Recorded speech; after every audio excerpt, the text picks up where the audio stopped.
네, 다시 시즌2 러브레터 비전 위해서 기도해 주십시오. 하나님에게 러브레터를 받는, 세상에 러브레터를 전하는, 오늘 사순절 16일째입니다. 오늘은 두 가지 얘기가 본문 안에 함께 있는데, 꽈배기처럼 이 두 가지 이야기가 여러분들이 읽으신 것처럼 얽혀 있습니다. 우선 이 두 가지 이야기는 그 야이로의 딸이 죽었는데 살아난 얘기와 12년 동안 혈루증을 앓았던 피가 하열이 멈추지 않는 한 여인의 이야기입니다. 이 두 이야기의 공통점은 우선 첫 번째, 환자가 성별이 여성입니다. 두 번째는 12년이라고 하는 숫자죠. 야이로의 딸은 12살에 이제 죽게 되고, 그 다음에 혈루증 환자는 12년 동안 그 병을 앓고 고침을 받지 못하고 있었습니다. 세 번째는 부정한 신체입니다. 이 야이로의 딸은 죽어서 시신이 되어서 부정한 상태가 되었고, 그 다음에 이 혈루증이라고 하는 레위기 15장 법전에 나와 있는 이 내용도 부정한 상태의 신체를 가지고 있습니다. 네 번째로 터치입니다. 여튼 이 두 이야기의 또 차이점은 12살 딸은 아버지의 믿음, 회당장 야이로의 믿음으로 살아났고, 12년 혈루증은 자신의 믿음으로 치유가 됩니다. 대략 이 공통점과 차이점을 통해서 이제 이 이야기를 좀 우리가 개괄적으로 살펴봤고요.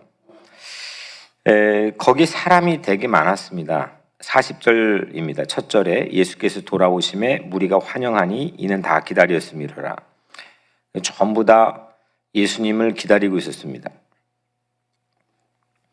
같은 장소인데, 같은 장소에서 주인공이 두 사람입니다.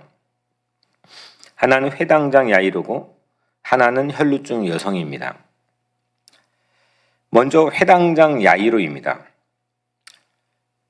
회당장은 평신도가 오를 수 있는 가장 그 종교적인 지위로는 높은 지위입니다. 성경 보지 않고 저 보셔도 돼요. 41절에 보면 우리 같이 한번 읽겠습니다. 41절 시작.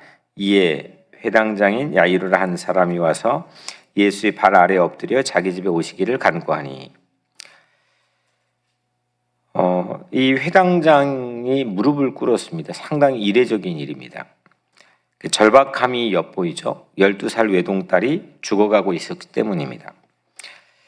예수님은 야이로의 집에 그래서 갑니다. 딸이 죽어가고 있다는 소식을 듣고 무릎을 꿇는 야이로를 보고 그 집에 갑니다. 42절에 예수께서 가실 때에 무리가 밀려들더라 했습니다. 그러니까 밀고 당기는 무리를 헤치면서 지금 예수님께서 그 야이로의 집을 향해서 가게 됩니다. 다 그때 당시 예수님 주변으로 조금이라도 더 가까이 하기 위해서 인파들이 예수님 주변으로 운집해 있는, 매우 밀집되어 있는 상황이겠죠. 그러니까 지금으로 보면은 사회적 거리라는 건 거의 유명무실한 겁니다. 조금이라도 예수님 더 가까이 있기 위해서 사람들이 상당히 많은 인파들이 질서가 없이 이동하고 있었습니다. 이때 예수님께서 매우 이례적인 뜬금없는 질문하십니다. 45절에 내게 손을 댄 자가 누구냐 하시니 다 아니라. 누가 나에게 터치했느냐 라고 물으셨고 다 아신다 했습니다. 베드로가 대답을 합니다. 45절 베드로가 이르되 주여 무리가 밀려들어 미나이다.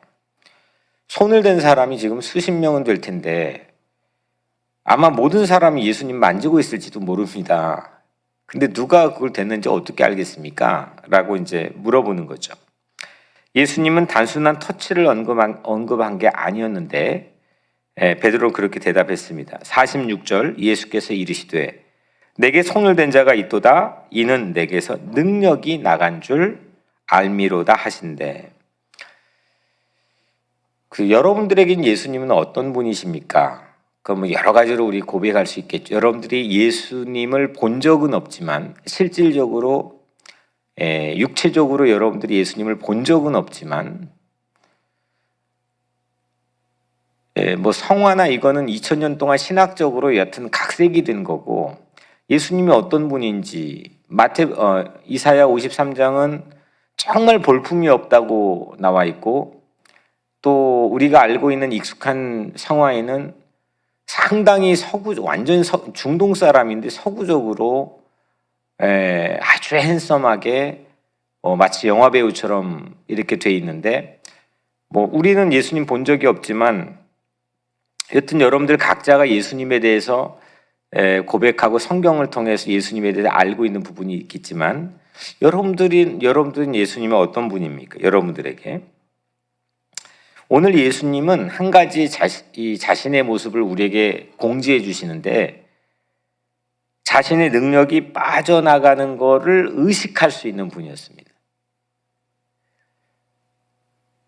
그러니까 내 능력이 지금 빠져가고 있는 것을 알 수 있는 분이었습니다.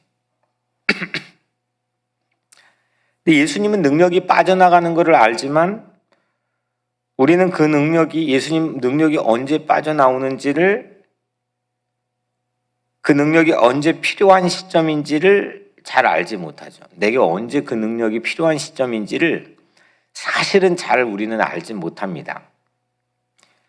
그래서 좋은 전략은 늘 예수님 곁에 머물면 됩니다. 그리고 더 좋은 전략은 그 옆에 있는 예수님을 신뢰하면 됩니다. 그러면 그 능력이 우리가 언제 나에게 right 타이밍 꼭 필요한 시점인지를 내가 잘 알진 못해도 예수님이 옆에 계시고 신뢰하면 그 예수님의 능력이 빠져나오는 걸 내가 누릴 수 있기 때문이겠죠. 44절에 예수의 뒤로 와서 그의 옷가에 손을 대니 혈루증이 즉시 고쳤더라. 여인은 12년 동안이나 뭐 여튼 자기의 가산을 전부 쏟아서 치료 행위를 했는데 고침을 받지 못했습니다. 효험이 없었습니다. 그래서 그날 그 여인은 슬그머니 예수님의 옷자락을 만졌죠. 그때 출혈이 멈췄습니다. 여인이 예수님의 옷자락을 만졌을 때 예수님의 능력이 여인에게서 이 여인을 향해 나간 거죠. 그러니까 여인은 예수님의 옷자락이 능력의 통로가 되기를 기대한 겁니다. 주의 옷자락을 통해서 예수님의 능력이 나에게 올 수 있지 않을까, 내가 고침을 받을 수 있지 않을까, 그렇게 기대한 거고, 예수님의 표현으로는 여인은 그 길을, 그 옷자락의 길을 믿었던 거죠. 예수님이 아셨던 것과 예수님이 자기의 능력이 빠져나가는 것을 아신 것과 이 여인의 믿음이 옷자락이라고 하는 길에 서로 마주친 거죠. 예수님은 자기의 능력이 빠져나가는 것을 아셨고, 그 여인은 그 옷자락이 이 능력이 빠져나올 수 있지 않을까라고 하는 그 기대감으로 그걸 믿었다는 거죠. 그게 이제 서로 마주친 겁니다. 오늘 우리에게도 일어나야 될 사건입니다. 예수님이 이렇게 말씀하죠. 48절 따라 내 믿음이 너를 구원하였으니 평안히 가라. 오늘날에도 많은 사람들이 예수님의 옷자락을 만지고 싶어 합니다. 실질적으로 예수님의 그 신체적인 물리적인 옷자락은 우리가 만질 방법도 길도 없지만, 우리는 영적으로 여러 가지 예수님의 옷자락, 예수님의 근처에서 예수님의 옷자락에 떨어지는 능력의 떡고물이라도 우리가 혜택을 입고 싶어 합니다. 그래서 뭐 예배의 옷자락, 설교의 옷자락, 이런 것들을 끊임없이 우리는 갈망하는 마음으로 우리는 함께 임합니다. 그런데 혈루증 앓던 여인처럼 예수님의 능력을 이끌어낼 믿음의 사람, 그러니까 예수님의 능력은 나오고 있는데 내가 그 통로로 예수님의 능력이 나온다는 것을 마주치는 그 믿음의 사건이 그렇게 이 시대 속에서 많이 우리가 보여지고 있지는 않습니다.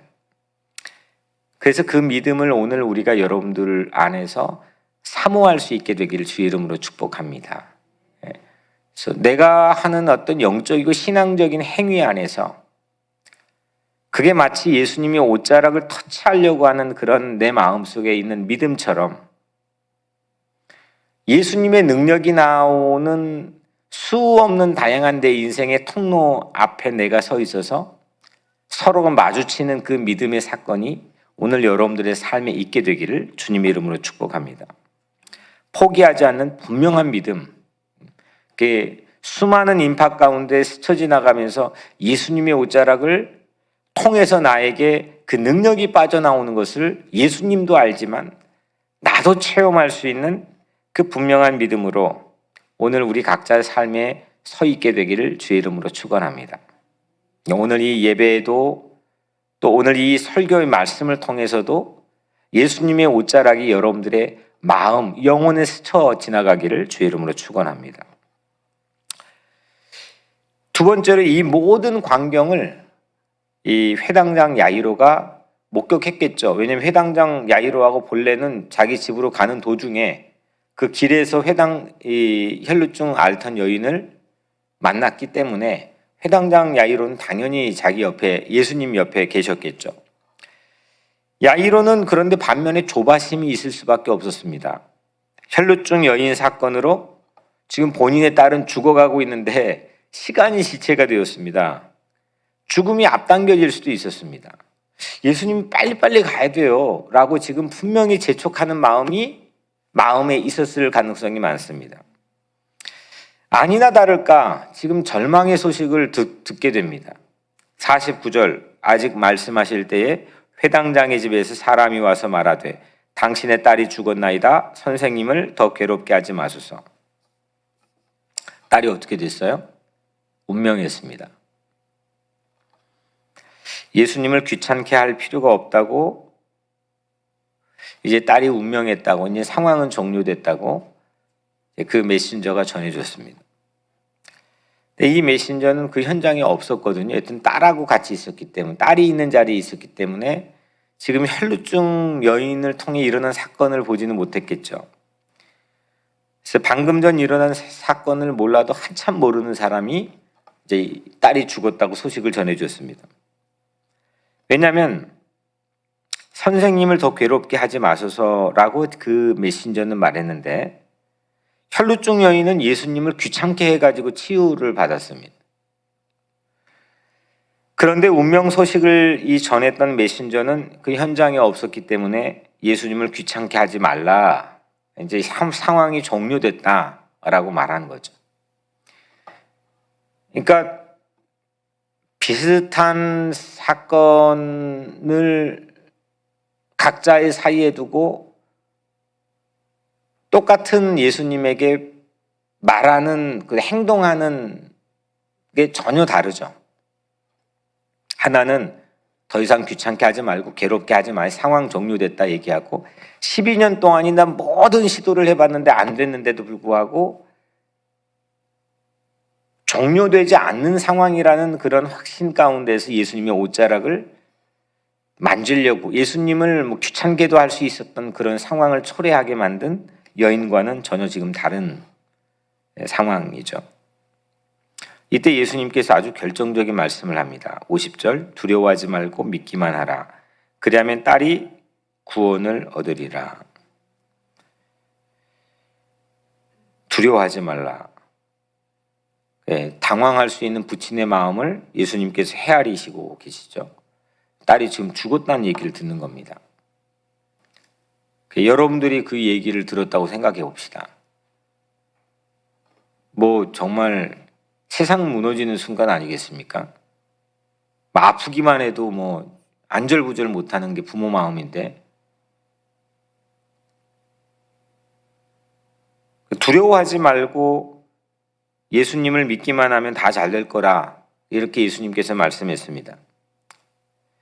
믿음은 완전한 절망의 순간, 이거 다 상황 종료돼 버린 순간, 그 순간에도 예수님만 참된 희망임을 신뢰하는 게 믿음입니다. 완전히 끝났어도 그래도 여튼 예수님의 방법으로 예수님께서 우리의 유일한 참된 희망임을 신뢰하는 게 믿음이죠. 그래서 예수님께서 함께 하시면 결코 너무 늦은 때라는 건 사전에 없는 겁니다. 아멘. 네. 알파와 오메가의 시작과 나중이고 처음과 끝인 예수님께서는 시간이 문제가 되지 않습니다. 예수님은 과거도, 지나간 과거도 현재고 미래도 현재로 만드시는 분이기 때문이죠. 그래서 그런 내 시간이 아니라 예수님의 시간을 신뢰할 수 있는 그런 우리의 믿음이 되기를 주의 이름으로 축복합니다. 예수님이 이제 죽은 딸이 있는 집에 들어가십니다. 사람들이 막 울며 통곡하고 있었습니다. 이때 예수님 말씀하죠. 울지 말라. 죽은 것이 아니라 잔다. 예수님은 죽음을 잠이라고 했습니다. 때로 우리는 사는 이 삶을 죽을 것 같다라고 생각하며 살 때가 참 많이 있지만 예수님은 죽음조차도 거꾸로 잠이라고 말씀하셨습니다. 사람들은 아이가 죽은 것을 알고 예수님께서 이 죽은 것을 잔다고 하니까 비웃었다고 했습니다. 우리는 예수님을 내 상식 수준에 맞춰놓고 그렇게 바라볼 때가 참 많습니다. 왜냐하면 그걸 넘어가 본 적이 없기 때문에 내 상식 수준에 맞춰가지고 예수님 바라봅니다. 내 경험의 수준에 맞춰놓고 그 채널에서 보여지는 예수님을 우리가 만날 때가 많습니다. 기대할 때가 많습니다. 그때 예수님이 죽은 아이의 손을 잡습니다. 그리고 말씀합니다. 아이야 일어나라. 아이가 숨을 쉬었습니다. 부모가 기뻐서 어쩔 줄 몰라 하죠. 그 야이로가 지금 가지고 있는 믿음, 아버지가 무릎 꿇고 시작했던 오늘의 이야기, 이렇게 쭉 제가 이야기를 좀 오늘 빠르게 전개하면서 성경에 있는 내용을 지금 바라보고 있는데 그 야이로의 믿음을 통해서 지금 딸이 살아났습니다. 예수님의 능력이 어떻게 됐어요? 끌어내졌습니다. 예수님의 능력이 나왔습니다. 야이로는 혈루증 여인의 믿음이 예수님의 옷자락에서 능력이 끌어내지는 것을 함께 목격했잖아요. 예수님의 발언에서도 들었잖아요.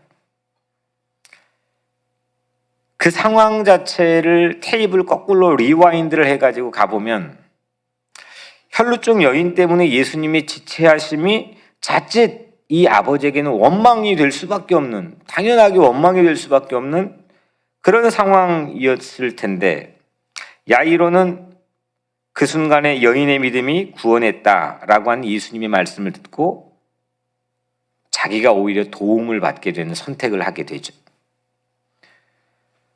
그리고 그 딸의 치유가 일어나게 됩니다. 우리는 주변에서 믿음의 사건이 일어난 현장을 많이 지나치게 됩니다. 아니, 내 믿음으로 일어나는 사건 말고 내 주변에 뭐 아무개 집사님, 아무개 장로님, 또 목사님의 설교, 다른 여러 가지 믿음의 사건을 수없이 내 동선이 지나치면 살아가게 됩니다. 그때 우리는 가만히 우리의 내면을 보거나 아니면 주변에 이런 사건을 보면은 믿음의 사건이 일어나면 너무 좋은 건데 우선 첫 번째 반응이 질투를 할 경우도 상당히 많습니다. 왜 나는 없는 거지? 왜 쟤만 있는 거지? 믿음의 사건이 일어나는데 성경에도 마찬가지입니다. 그리고 또 한 가지 방법은 오늘 이 사건처럼 원망이 내 안에서 일어날 때가 많습니다. 내 상황으로 지금 거기 일어나는 믿음의 사건은 주목할 겨를이 없습니다. 난 빨리 지금 왜 지체가 되는 거야? 왜 나는 연기가 되는 거야? 빨리 가야 되는데 왜 그러는 거야? 내 상황이 얼마나 급한데? 나의 사건, 예수의 사건을 주목하지 못하고 내 사건에 매몰되는 경우가 상당히 많습니다. 그래서 예수님의 사건에 우리의 마음을 열고 깊이 빠져들기가 쉽지 않을 때가 많죠. 이게 보편적으로 적지 않게 일어나는 우리 각자의 삶 안에서 일어나는 그런 모습들일 수 있습니다. 그런데 오늘 목격한 대로 우리가 본 대로 예수의 사건이 일어나고 있는 대로 우리가 우리 각자의 삶에 적용될 때 우리 안에서도 믿음에 전염되는 사건이 일어난다는 걸 오늘 본문이 보여주죠. 이 야이로가 왜 이야기를 중간에 길 가는 도중에 넣어놨을까? 결국 다시 결론은 이 딸이 일어나는 사건으로 왜 마무리할까? 이 야이로는 실제로 딸이 죽어버린 사건의 소식을 듣게 되지만 바로 그 직전에 네 믿음이 너를 구원했다라고 하는 예수님의 말씀을 들었고, 그 믿음이라는 게 어떤 과정을 통해서 사건이 일어나는지를 직접 눈으로 목격을 했습니다. 그리고 그 믿음을 가지고 예수님께서 너 믿기만 해라 라고 말했을 때 그 믿음을 포기하지 않았습니다. 그리고 예수님의 능력이 자신의 딸을 향해 나오는 것을 그도 체험했습니다. 예수님은 능력이 빠져나가는 것을 스스로 아십니다. 우리는 그 시점을 잘 알지 못합니다. 사실은 언제 그게 나올지 우리는 아주 무지합니다. 그래서 예수님 곁에 늘 우리는 가까이 머물려고 할 때, 그분의 능력을 믿을 때 우리 각자의 삶에서도 그 능력을 끌어낼 수가 있습니다. 오늘 여러분들 각자의 삶에서도 이런 믿음의 사건이 일어나게 되기를 주님의 이름으로 간절히 축원합니다. 제가 이제 속도를 좀 빨리 했던 게 이제 오늘 양이 많은데 오늘 마지막 부분이 오늘 상당히 중요한 하이라이트 메시지이기 때문에 제가 이제 그랬는데, 오늘 더 중요한 은혜가 본문 안에 있는데, 이 전까지는 이제 우리의 믿음이죠. 혈루증 여인이 12년 못 고친 병을 고쳤습니다. 예수님이 누가 손을 댔느냐 물었을 때 이제 여인이 그때 시인을 하죠. 그게 47절에 여자가 스스로 숨기지 못할 줄 알고 떨며 나와 엎드려 그 손댄 이유와 곧 나은 것을 모든 사람 앞에서 말하니 했습니다. 그 여인은 본래 숨기려고 했어요, 안 했어요? 예수님이 손을 터치한 거를 숨기려고 했죠. 숨기지 못할 줄 알았기 때문에 시인했다니까. 왜 숨기려고 했을까요? 너무 설레서 자신의 질병이 부정했기 때문입니다. 그러니까 자기의 질병이 부정해서, 이 질병은 레위기 15장 26절에 보면 그의 유출이 있는 모든 날 동안, 유출은 피가 하혈되는 게 멈춰지지 않는 기간입니다. 모든 날 동안에 그가 눕는 침상은 그에게 불결한 때의 침상과 같고 그가 앉은 모든 자리도 부정함이 불결한 때의 부정과 같으니, 그러니까 접촉하는 것, 터치되는 게 전부 부정해지는 거죠. 그래서 그녀가 접촉하는 사람도 부정하게 되는 것을 그녀는 아는 겁니다. 이 법은 레위기 15장 36절 법은 사회적 거리를 지금으로 말하면 소셜 디스턴스를 유지해야 되는 사람의 독특한 상황입니다. 근데 여인은 밀치는 군중틈이 있었습니다. 사회적 거리는 도저히 지켜지지 않을 수밖에 없는 그 무색해진 상황에 여인은 노출되어 있었습니다. 아마 다 접촉했을 겁니다. 심지어 여인은 예수님의 옷자락을 만졌습니다. 그러면 예수님도 부정하게 돼야 안 돼요? 네? 우선 상식적으로 이 법에 근거하면 예수님도 부정한 사람이 되는 겁니다. 현대의 위생학의 발달은 중세에 발명된 비누의 발견으로부터 그래도 현대 위생학이 시작이 됩니다. 비누. 요즘에 손 잘 씻으라 그러잖아요. 그 전에는 공공안전을 위해서 비누가 없기 때문에 각각의 지역의 문화에 따라, 시대의 문화에 따라서 고대 위생학이라는 것은 매우 독특하게 각 그 공동체를 유지시키기 위해서 발전이 되었습니다. 이스라엘 중동 지역에서는 정결법이라고 하는 이 금기상을 법으로 하나님께서 규정해 놨습니다. 왜냐하면 그 공동체를 유지해야 됩니다. 이게 깨지면 이 공동체가 언제 와야 될지도 모르는 그런 위험한 상황을 초래하기 때문이죠. 우리가 지금 이해하지 못하는 당시에는 매우 절박한 공동체 유지 위생 방법입니다. 그래서 정결금기, 정결법은 공중위생에서 매우 중요합니다. 손 씻고 밥 먹기 전에 손 씻고, 예수님 손 안 씻었다고 뭐라고 하잖아요. 예. 이스라엘 신앙에서 이 정결법을 법제화했을 뿐만 아니라 거의 이게 성경 안에 보면 예술로 아트로 승화되기도 합니다. 오염을 유발하는 가장 확실한 두 가지 원인이 있는데 그 두 가지 원인이 오늘 본문에 다 나옵니다. 하나는 시신과 성경 내위기에 나와 있는 오염을 유발시키는, 위생을 저해하는 오염을 유발시킨 두 가지 원인은, 하나는 시신과, 시신을 터치하면 안 된다는 것과, 또 하나는 피가 흐르는 여성입니다. 그렇게 인식하고 법제화를 만들었습니다. 그러니까 이게 지금 우리는 이걸 들어도 약간 이렇게 감이 잘 안 와서 이 깊이 있는 메시지가 별로 이렇게 우리는 이 고쳐줬대, 죽었다 살아났대, 이 사건만 보게 되지만 당시 본문을, 이 성경을 읽고 있는 1세기의 독자들은 예수님이 스스로 이중 오염을 자초하고 있다는 위험을 너무나도 이 독자들은 잘 알 수 있는 상황입니다. 예수님이 지금 두 가지 위험, 이중 위험을 전부 지금 초래하는 중앙 한복판에 있다는 거예요. 지금으로 말하면 뭐죠? 그 코로나 팬데믹이면 슈퍼 뭐라고 하죠? 슈퍼 확진자? 예, 뭐 슈퍼 확진자? 이제 그런 셈입니다, 예수님이.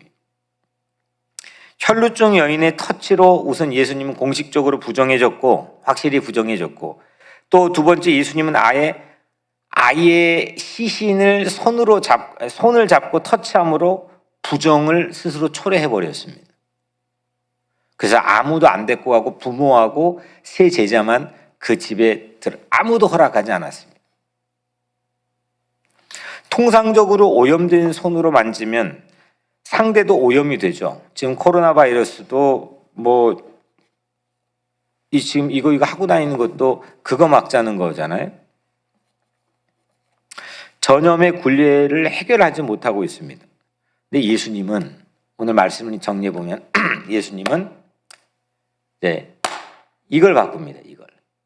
예수님은 이걸 바꾼데, 예수님은 질병과 죽음이라고 하는 오염을 지금 이 본문 안에 사람들과 같이 공유해 버립니다. 우리는 공유할 수가 없습니다. 이게 마스크를 그래 써야 됩니다. 이 코로나뿐만 아니라 우리는 부정을 공유할 수도 없고 공유해서도 안 됩니다. 그런 능력도 없습니다. 부정한 손으로 예수님을 만져서 수동적으로 예수님 부정해져 버렸습니다. 패시브하게 누군가에 의해서 자기 부정해져 버렸고, 아예 예수님 손으로 능동적으로 부정한 것을 만져가지고 예수님 자체가 부정해져 버렸습니다.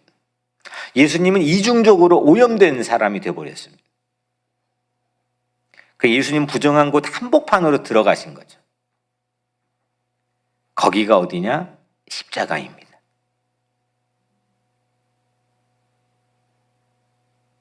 무결점인 의인인 예수님께서 죄인들의 모함으로 죄인들을 대신해서 그 죄인의 가장 부정한 자리에 예수님이 서신 거죠. 거기에 십자가인 거죠.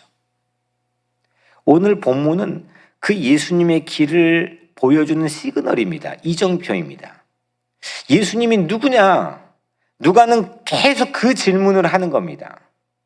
모든 사건을 통해서 자기가 보고 듣고 한 모든 사건을 통해서 예수님이 과연 누구냐? 이거를 누가복음에서는 계속 우리에게 말하고 있는 겁니다. 단순히 이 아이가 살아났고 이 여인이 그냥 고침받았다라고 하는 하나의 어떤 인간의 어떤 스토리를 우리에게 말하고 있는 것 아니라 이 사건을 통해서 예수님이 누구냐? 예수님은 부정한 자리에 서시지만 예수님은 절대 부정하게 되지 않으실 뿐만 아니라 부정했던 우리를 전부 다 정결하게 해주시는 게 예수님입니다. 이게 하나님의 사랑하는 방식입니다. 우리를 사랑하는 방식. 사랑이 오염과 부정을 정화하게 하는 겁니다. 오직. 그게 사랑의 능력입니다. 예수님의 능력은 터치하는 것마다 깨끗하게 합니다. 이게 바로 복음입니다. 그래서 세상의 문제로 자기 손 다 더럽히신 예수님, 그 예수님의 임재가 오늘 내 삶에 찾아오셔서 그 예수님의 사건이 내 안에서 일어나야 된다는 겁니다. 믿음으로 혈루증 여인도 야이로의 딸도 고침받고 살아납니다. 첫 번째 대지는 우리는 우리의 믿음을 말했습니다. 그런데 이거보다 훨씬 더 앞서서 오늘 우리 하루의 삶을 인도하시고 우리의 믿음의 사건을 만들어내는 가장 중요한 것은 그 예수님의 사랑입니다. 예수님의 깨끗하게 하시는 그 어루만지심, 오늘 그 터치가, 오늘 두 사건 다 나오는 그 터치가, 그 어루만지심이 결국 그렇게 만드는 원천이 되는 거죠. 혈루증 여인이 예수님을 어루만졌던 손길, 예수님이 야이로의 죽은 시신을 어루만지는 손길, 그 손길이 맞닿아서 하나님의 일을 하는 겁니다. 깨끗한 척 하는 게 능사가 아니라 위선을 가지고 내가 깨끗하다라고 착각 속에 사는 게 실제 깨끗한 게 아니라 우리 전부 다 더럽다는 것을 인정하고 우리는 전부 다 부정하다는 걸 인정하고 내가 혈루증 여인이라는 걸 인정하고 우리는 부정한 것을 정결하게 하신 예수님을 터치하고 믿고 바라보고 그 예수님의 손으로 나를 어루만져 주시는, 그래서 내가 정결하게 되는, 구원받고 살아나고 회복되는 그런 놀라운 역사가 오늘 우리 각자의 삶에 있게 되기를 주님의 이름으로 간절히 축원합니다. 기도하겠습니다. 오늘 말씀 가지고 기도하시고요. 그리고 미얀마를 위해서 여러분들 기도해 주시고, 미얀마에 지금 사람이 매일같이 죽어갑니다. 5.18 광주의 모습과 매우 데자뷰 현상이라고 뭐 전 세계 언론에서 얘기하고 있는데, 내 일처럼 여러분들 꼭 기도해 주시고, 또 우리 교회의 한 가정은 유일하게 거래처가 그곳밖에 없어서 매우 지금 또 쉽지 않은 상황에 처해 있는 가정도 있습니다. 내 일처럼 여러분들 꼭 기도해 주시고, 그리고 팬데믹 상황이 속히 종료될 수 있도록 백신 우리에게 빨리 다 맞고 집단 면역도 하고, 하지만 이게 백신에 의존하는 게 아니라 모든 걸 정결케 하신 예수님 우리가 더 깊이 믿고 잘 살아가는 그런 우리 각자의 삶과 공동체가 되도록 기도해 주시기 바랍니다. 제가 기도하겠습니다. 은혜로우신 아버지 하나님 감사합니다. 하나님 우리에게 믿음을 주시옵소서. 부정한 곳 한복판으로 마다하지 않고 내 삶으로 걸어오신 주님, 정말 더럽고 추하고 눈뜨고 보기 힘든 내 삶 마음을 다 아시는데도 나에게 찾아오신 그 주님, 다 오물을 뒤집어 쓰고 나를 위해 십자가에 못 박혀 죽으시고 보혈 흘려주신 주님, 깨끗한 척하고 위선 떨고 그 외형을 바라보면 우리가 살아가는 우리 각자의 삶도 마다하지 않고 찾아와신 주님, 그 주님의 어루만지시는 그 손길, 그 손길이 우리 삶의 희망이고 그 손길이 우리 삶의 모든 것이 될 수 있도록 하나님께서 우리를 붙잡아 주시기를 원합니다. 그 주님 곁에 서 있기를 원합니다. 우리도 세상에 나가서 더럽고 추하고 부정한 그곳 한복판으로 주님의 십자가 짊어지고 우리가 같이 따라갈 수 있는 삶이 되게 도와주시고, 가난하고 헐벗고 옥에 갇히고 모든 이 지극히 작은 자들에게 한 것이 곧 주님에게 한 것이라 하였사오니, 하나님 우리가 두려워하지 말고 담대하게 그들에게 복음을 전하고 그들을 사랑하고 그들에게 주님의 피난처를 함께 나누는 그런 삶과 교회가 될 수 있도록 주님 우리를 붙잡아 주시기를 원합니다. 미얀마를 위해 기도합니다. 주님 긍휼히 여겨주시고 하나님 죽어가 고통받고 있는 그 민들을 위해 주님께서 긍휼을 베풀어 주시고 속히 그 상황이 종식되게 도와주시며 하나님 그들에게 하나님의 놀라운 능력의 역사가 일어날 수 있도록 축복하여 주옵소서. 오늘 하루 우리 온 종의 삶을 주님께 맡기오며 사랑이 많으신 예수 그리스도의 이름으로 간절히 기도드리옵나이다. 아멘.